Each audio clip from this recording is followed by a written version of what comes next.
Hey, Frog fans, welcome into another episode of Frogs Insider presented by the Flying T Club. Jamie Plunkett here alongside Melissa Treebwasser, as always, ready to talk about women's basketball. Melissa, it's a whole episode just dedicated to women's hoops. We're going to hit the portal. We're going to talk about the national disrespect and what it takes to turn a great team into a great program here on the show today. Very excited to get into this, because there is a tremendous amount to talk about. Mark Campbell has been incredibly active in the portal. He retained some pretty key pieces on the roster as well. And Charlie Creme, public enemy number one, I think, for TCU women's basketball fans. As Steven Johnson said, Charlie Creme, he don't know ball. He don't know ball. Charlie Creme. Yeah, don't know ball. Calling you out, ESPN. Yeah, man, come on. Obviously, one Elite Eight run is deserving of national dynasty accolades. Listen, one Elite Eight run, and then you do what you did in the portal, at least should get you out in the inside of the top 25. Way too early. Almost. Yeah. Not almost. Also considered. Also, yeah, here's your little blue honorable mention ribbon. Put it on the bulletin board, Mark Campbell. Put it on the bulletin board. Just put it on the board. Listen, we are not at all interested in what Charlie Creme thinks of TCU women's basketball in April.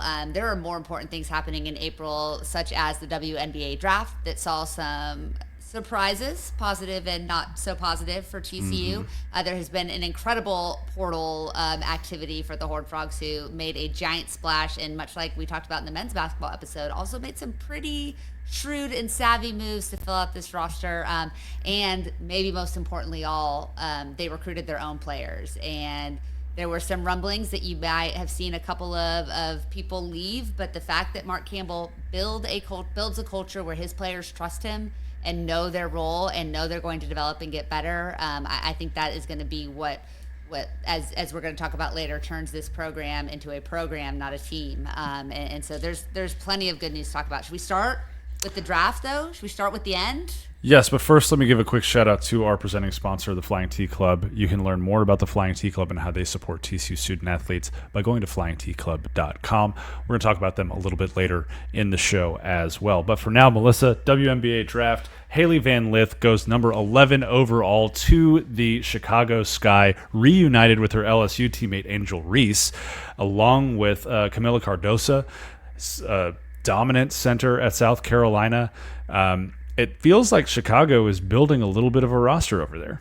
That is a fun team. I think when you just look, like, a lot of people want to say a lot of things about Angel Reese and whatever. You can have your opinions, that's fine. But at the end of the day, when you look at competitiveness and personality, Angel and Hailey played well together at LSU. They had no beef. Like, everybody was, I didn't want her to go to Chicago. I mean, I didn't want her to Chicago. I wanted her to fall one more pick and end up back in Dallas, because I do think the Wings would have grabbed her at 12. True. Had that played out. But I think the mentality that those two ultra-competitive players have is going to be just what the Chicago team needs. They really underachieved. They've got a new coaching staff. They have just an incredible triple threat foundation with the three players that you mentioned. And if there's one thing we know about Hailey, it's that she's a winner. And so she's going to learn from one of the all-time great point guards, one of the assist leaders whose name now just completely slipped my mind, but one of the best to ever do it. She'll have a chance to learn behind her. I'm going to look this up while I'm doing it, because I feel like an idiot right now. But she's going to get Courtney Vandersloot, duh. She's going to get better. She's not going to have all of the pressure on her, all of the weight on her shoulders to carry this team. She's probably going to get to come out with that second unit and be counted on to score, to be a facilitator, to be a playmaker. And defensively, I think she's going to do more than hold her own. So awesome fit for her. I think it's great for her to get that fresh start. And I think she is absolutely going to be one of the best rookies this year, and has a chance to have a very long, very productive career in the WNBA, and I fully expect her to be a starter within the next 3 years. It will be fun to watch and track that journey. I know that I'm not going to count Hailey Van Lith out of anything. I miss her, Jamie. I miss this team. I miss them already. I want them back. It's been like 4 weeks, Melissa. It's been too long. Hey, I miss it. Here's a fun fact before we get into the next draftee.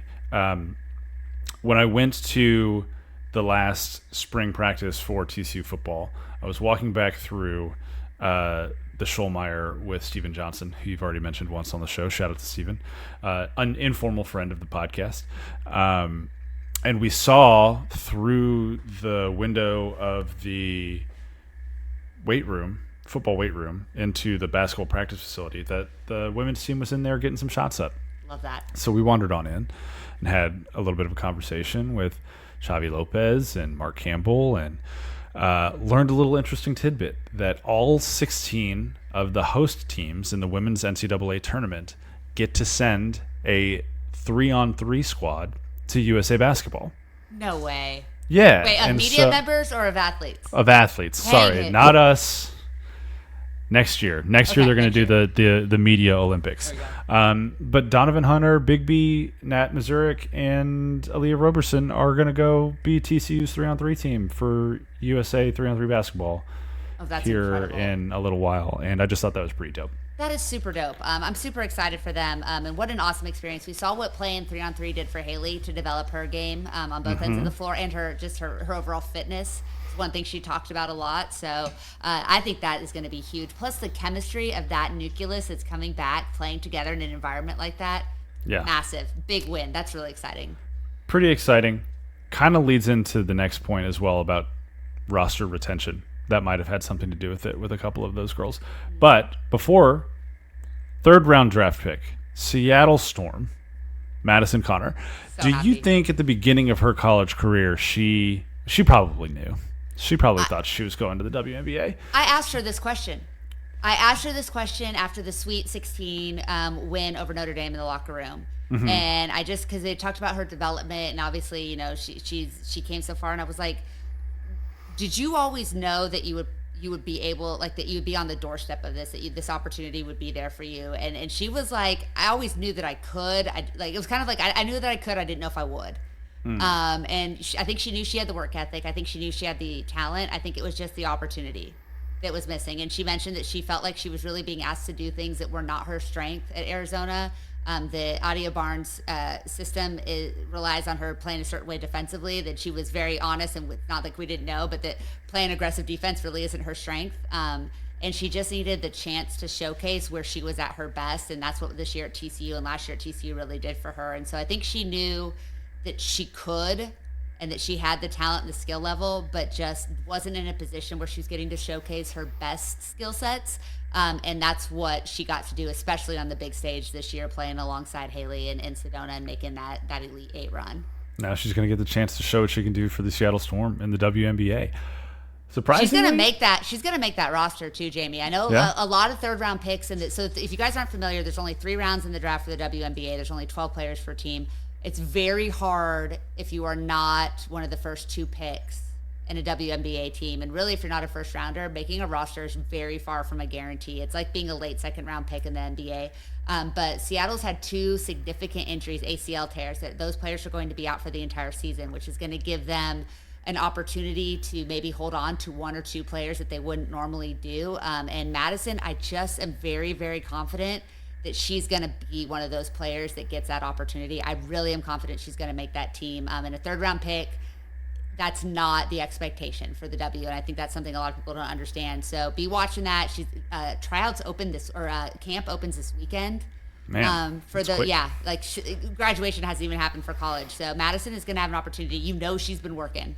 So I really do expect her to be on that roster. And I've already circled the dates of when Seattle plays at Chicago and when they all play in Dallas. So Sedona Prince didn't get drafted. Yeah. And that came as a little bit of a surprise. We had seen her mocked late 1st round, 2nd round. ESPN took their shots. Yeah. And whether you think that they're warranted or not, they talked about it all. And I believe, rightfully so, that's a part of her history. That's a part of the narrative around Sedona Prince are these abuse allegations. And, it's not just one person or 2 people, it's 4 over the course of her collegiate career. And so I think it's something to take seriously, albeit I think you should also take seriously the fact that there has never been a warrant for her arrest or any kind of arrest process or court proceedings. But still, it was clearly enough to scare teams off. Yeah, I know there are only 13 teams in the WNBA. Do you think it was more of that, or do you think it was, we saw her struggle with physical centers at times? The South Carolina game comes to mind. The Texas game comes to mind where she fouled out. there were definitely moments where overt physicality challenged her, and she didn't always necessarily rise to the level we saw Sedona Prince rise to at other times during her career at TCU. What do you think, if you had to assign a weight value to each of those, what do you think it is? I mean, I think that it's hard to assign a distinctive weight value to each aspect of why she did get drafted or why we assume she did get drafted, because I think all of these things play into each other. I think, number one, the fact that she's in her 7th year of college, right? And so she is at 24 years old. There's not a lot of further development that's going to happen. You're not a fully made player, certainly not a fully made person, but it's hard to see much. There's not, you're really entering your prime at that point, right? That kind of 25 to 29 is probably the prime of your athleticism.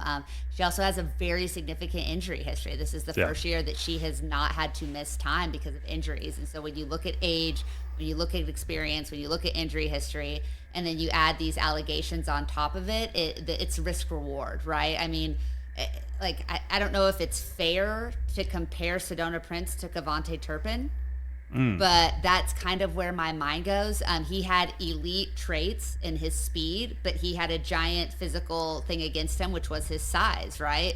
Sedona Prince has an elite trait in her size, but she does have some negatives against her physically when it comes to where you mentioned, where she struggled against stronger centers. She's not the fleetest of foot. She has a really developed offensive game. She's a great shot blocker, but the rebounding, wasn't. It was very, very good the vast majority of the time, but it would disappear against certain opponent matchups. And then you have these allegations in Cavante Turpin. We know at the end of his career, a lot of stuff was revealed as well, and so it's kind of a similar situation where there's a lot of pros, but the cons kind of outweigh the risk reward for a team, and especially for a league like the WNBA, which is known to be very progressive, very into social justice and things like that too. It would be difficult for a GM to convince a fan base, let alone the other women in the locker room, of this is what we stand for as an organization, and then we're going to bring this person in.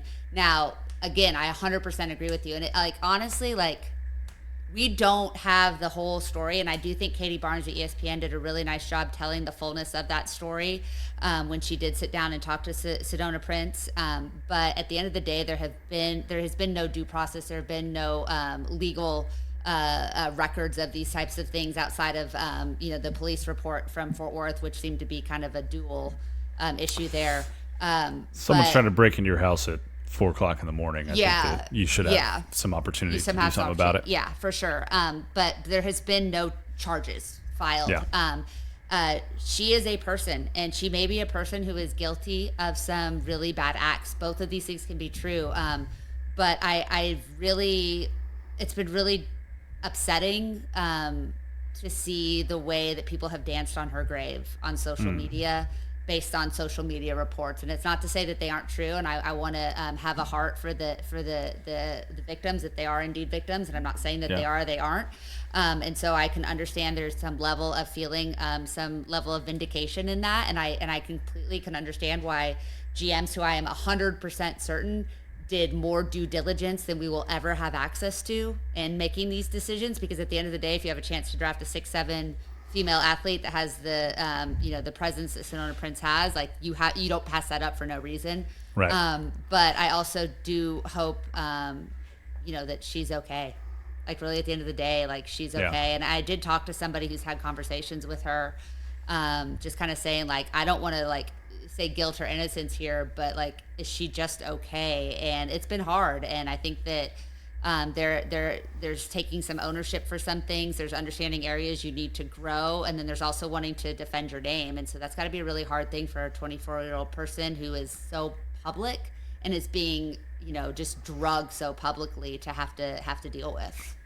Absolutely. Melissa, let's take a quick break, and then let's come talk about the 2025-26 TCU roster, how it came together, how well Mark Campbell did in the portal, and then if we've got a little time left, we'll drag Charlie Creme after that. Yeah, let's do it. Hey, Frog fans, Jamie Plunkett here, one of the hosts of Frogs Insider, and I wanted to take a second and talk to you about our presenting sponsor, the Flying T Club. The Flying T Club is an incredible organization. It's TCU's NIL collective, the only NIL collective for TCU, and they support over 130 student athletes wearing purple, loud and proud. They partner these student athletes with organizations in and around the city of Fort Worth, giving back to the Fort Worth community, making our community stronger and better. If you want to learn more about how you can support the Flying T Club's efforts and by proxy support TCU student athletes, all you've got to do is go to flyingtclub.com. That's flyingtclub.com and check out the different ways that you can get involved with that organization. I've known the folks over at the FTC for a really long time, and they're incredible people. They're dedicated Horned Frogs. They bleed purple through and through, and they want to get to know you and see how you can partner with them to make the best of TCU student athletes' lives while they're on campus and in Fort Worth. The work they do stretches well beyond TCU's campus as well, partnering with multiple nonprofit organizations. If you have any opportunity to give, I would encourage you to do so over at flyingtclub.com. All right, Frog fans, we are back. This is Frogs Insider, presented by the Flying T Club. Melissa, we broke down the big three and their futures, stable, unstable, on the last segment. Agnes Eminopu is also gone. We should note that. A major significant loss for Mark Campbell and for TCU women's basketball. But I think they're going to be just fine. Yeah. I think they're going to be all right because you bring back a core of Donovan Hunter, Taylor Bigby. You get Maddie Shear back after her back injury kept her out all last season. You've got a stretch four in Nat Mazurek, who, again, I mentioned the practice that Stephen Johnson and I poked our heads in. I think she made 17 threes in a row while we were standing there. I lost count at one point, but I got to 13. I think she had 3 or 4 more after that. And then you go out into the transfer portal, and my goodness, did Mark Campbell clean up. I haven't seen or I haven't read Talia Goodman's or anybody else's kind of portal rankings for how well they did, but yeah, I'd have to imagine that TCU has a top 5 transfer portal class in the country this year.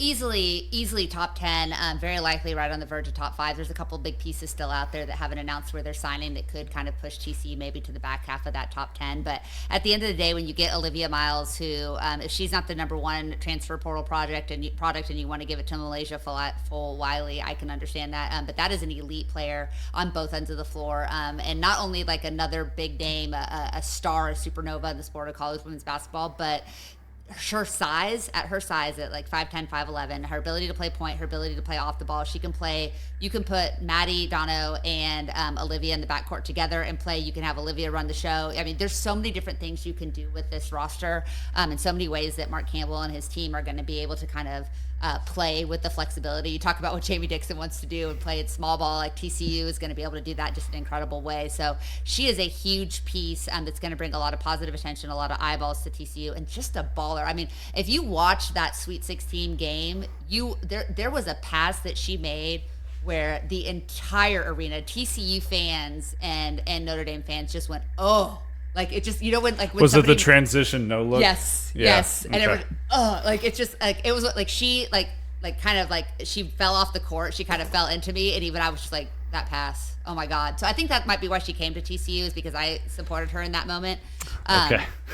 It's possible. It's not guaranteed, but it's up there. So I could not be more excited about she's not like.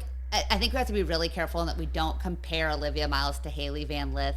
They're very different players. But when you talk about the energy, the competitiveness, and just the fire, like we all hated Olivia Miles as she was shimmying down the court. We're going to love her shimmying in purple. I fully agree. And, you talk about the caliber of player. She was the projected number 2 pick in the WNBA draft this year before she said that she was portaling and staying in college. And obviously there's probably some financial incentive, especially on the women's side of things, for staying in college an extra year right now, when you can think about, hey, what kind of NIL opportunities are there available to some of these players when we know what the base salary is in the WNBA and we know how limited those spots are on those rosters. So it makes a lot of sense for a player like Olivia Miles to capitalize on her productivity and capitalize on her name and image and likeness right now. And it's really cool that it's happening at TCU. And so now you look at Mark Campbell's track record in the transfer portal the last 3 years, Year 1, he steps foot on campus, he gets Sedona Prince. Year 2, after, fighting and clawing through a season full of injuries, he manages to get Hailey Van Lith.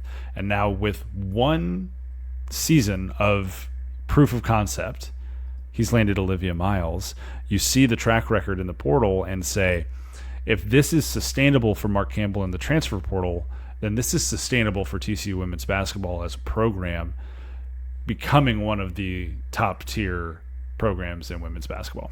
Well, we're seeing it become a destination already. I mean, Mark Campbell talked about this. We've mentioned it on the show, is that it's not like they had to go out and make a bunch of phone calls. They had people calling them. Yeah, people absolutely. were calling them. And Olivia Miles is the big prize. But when you look at Marta Suarez from Cal, another super proven, exceptional player who could be a double-double type player for TCU. She had a ton of options. She chose TCU. This is where she wants to finish her career. When you look at some of the young players that they went and got, I'm really excited about, and I want to make sure I have not talked to her yet, but I don't know if it's Talia Parker from Texas A&M, a local kid. She is an athlete. Yeah. You're not going to look at her stats from her first year and think, this kid. But she is a player that I think is, especially in this system, we're going to see the best of her probably a year from now. She's going to be part of that next generation that, as we get into talking about the program versus the season, is a big piece of that going forward. Yeah, DFW kid, obviously just spent her freshman year down at Texas A&M. A little bit of an injury history there, so got to get right and stay healthy. But I know that the staff is incredibly excited about Parker and her abilities and what just the height of her ceiling. I think they feel is as high as anyone else on the roster currently, and that's pretty high praise. Yeah, and then you bring in the size that we wanted, the men's team to go and get. You bring in on the women's side when you look at Clara Silva and Kennedy Basham. Clara Silva from Kentucky, Kennedy from Arizona State. You're not replacing a 6'7" with 6'7", but you're bringing in some depth with really. You're good replacing size 6'7" with 2 6'7s. Yeah. So you're bringing in some really good height, some good paint protection. Neither of those players have a ton of big game experience, but they're both girls that can play, and I think women that will really develop and be good in this system. And then the most recent portal signee in Veronica Sheffy, she to me is an interesting one, Jamie. You were pretty high on her when I was asking you a little bit about her background and where she came from. I think she's a player that's going to be able to fill it up, and seems like she plays her best in big games. She does play her best in big games. She set a career high 24 points in the Mountain West Championship game against Wyoming. But Sheffy is interesting. She spent 2 years at San Diego. Didn't play a ton her freshman year, was a 31-game starter as a sophomore, and then transferred to San Diego State, so stayed in the same city, went to somewhat of a rival, I suppose, and had a really productive year running the point. I think this is an opportunity for Mark Campbell to build up some depth because she was a great assist player. She had a really nice assist to turnover ratio. Not a tremendous volume shooter when it comes to 3 points. She only shot like 42 threes, somewhere around there. But she made them at almost a 37% clip. And so you look at her and you say, can we draw maybe a little bit more 3-point shooting out of her? Can we draw? She's going to get better looks at TCU. She's going to get really good looks. Can we get her to 75 3-point attempts, and can she get to 39% from those looks? Can we get 10 to 12 minutes a game of her handling the basketball and giving Donovan Hunter a little bit more rest than she saw this year, while also giving Olivia Miles the opportunity to play a little bit of off ball when Donovan Hunter's not on the court? And so what you're starting to see with the Parker edition, with Sheffy, with Suarez, with Silva, Basham, not to mention the 3 incredible freshmen that are entering, is you're seeing depth and you're seeing versatility. And that is something that TCU women's basketball, frankly, lacked this past season. That's why we saw the minutes that the starters played at the level that they were playing, and that bit TCU in the backside a couple of times. You look at that Kansas State game, you look at that Oklahoma State game. They ran out of gas a few times last year because the depth just wasn't there. I think that was an intentional thing for Mark Campbell this offseason was, hey, we've got to get deeper, so we've got to go find some of those ads that maybe aren't going to make huge waves, but we know because of what we're capable of as a coaching staff, we can develop them into incredible role players here at TCU. You also got a lot more physical. I mean, that's saying like Hailey was as physical as you can be, but at 5'7", 5'8", maybe 5'9" if we're being generous. Madison Conner's not the most physical player, and even Sedona Prince at her size isn't like super physical, and so you do still have like that life athleticism, but you do have a lot more physicality too. So the flexibility here is going to be significant, and I still think the move that is going to end up being kind of the linchpin of this thing working is holding on to Taylor Bigby and Aaliyah Roberson. You know what you have in Donovan Hunter. You hope you know what you have in Maddie Shear. But Taylor Bigby really hit a slump. It looks like she lost some confidence there late. And this is why I think that what this coaching staff does is so special. You have a player who looked like she lost confidence in an era where there's absolutely no punishment for leaving, but believes so much in her ability to be developed at this school in this program by these coaches that she was willing to run it back and say, I know I can be the best version of myself at TCU. And Aaliyah Roberson, we saw her just really have some incredible moments. We saw that awesome hot streak that she had where she shot like 70% behind for three for like 5 straight games. I think she and Nat Mazurek, if Nat can find her way onto the floor a little bit, can really stretch the floor at that stretch 4 position and open things up for that size inside. I just think you have the pieces to be a more complete team. And like you said, the depth to where you don't necessarily have to run out of gas. Sheffy played 30 minutes a game for San Diego State. If you need her to play 15 to 18 and there's a game where she gets hot and she plays 28 and that rests Maddie or Olivia or Dono or somebody, like that's a huge win for the Horned Frogs. It's not all going to be on the shoulders of your big 3.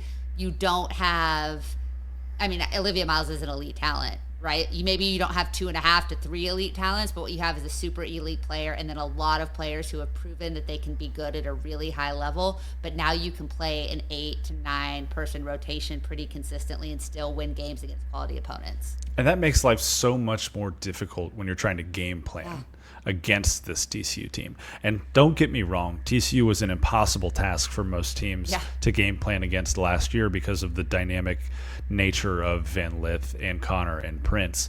But now you're talking about Miles and Hunter and Schur and Silva and Suarez, and like the list just keeps going, and they all bring something a little bit different and a little bit unique to this program. That being said, got a couple minutes left before we're going to get out of here, Melissa. Charlie Creme. No, we're not getting to Charlie Creme yet. I want to talk about Charlie Creme. We're getting to the bullet point. Well, it is kind of the bullet point with Charlie Creme. TCU's not in the way too early top 25. No. Disappointing. They were an honorable mention.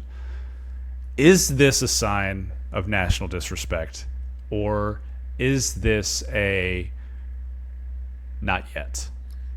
I think it's definitely a wait and see. I think, and this is like, and again, this I will just be angry about this because I need something to be angry about. It's April.